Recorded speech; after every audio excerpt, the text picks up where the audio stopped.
So this is probably the last video reply I'll do to this TikTok. I just threw it up randomly. I didn't know it was going to blow up like it did. I've only really been playing on here for a few weeks, so that just kind of took me by surprise.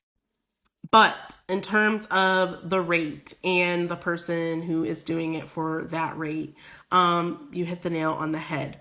So what I would do to find someone is go to like a Facebook group for moms in your local area.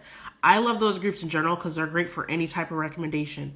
Doctor's offices, you need contractors in your home, maybe you need a babysitter. Like, they're just great places to get recommendations for whatever you might need regarding your kids or your home.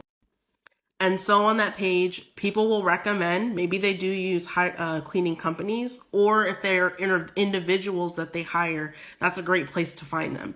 A lot of these individuals are not going to have websites. They're not going to have, some of them don't even have Facebook pages because they might either do it on the side. It might be a side hustle for them, or maybe they're like a stay-at-home parent that they do that, as they can with their schedule or whatever their situation may be.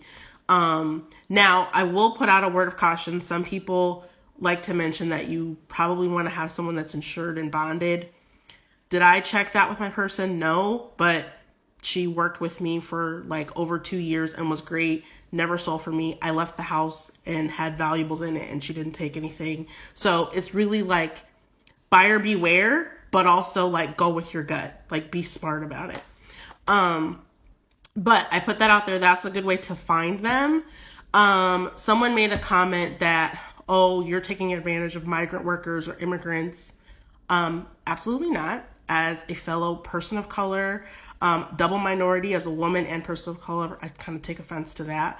The person who came to clean my house was white presenting, had an Anglo-Saxon name. For all intents and purposes, I believe she's Caucasian, but we never talked about her ethnicity. So I don't believe she was of Latinx or any other descent. I think she is a Anglo-Saxon American, not an immigrant. So I will say that. And the other thing that I will add is she would get the home clean in about 2.5, 3 hours. That was like her average time of service, and she would walk out with $120 in hand. That's about $40 an hour, and that was more than I was making per hour at my job at the time when I was hiring her for services. So I would absolutely never take advantage of someone. I was literally paying her more than I was making hourly before taxes. So just keep that in mind. Yes, you can find people that are affordable, but also not take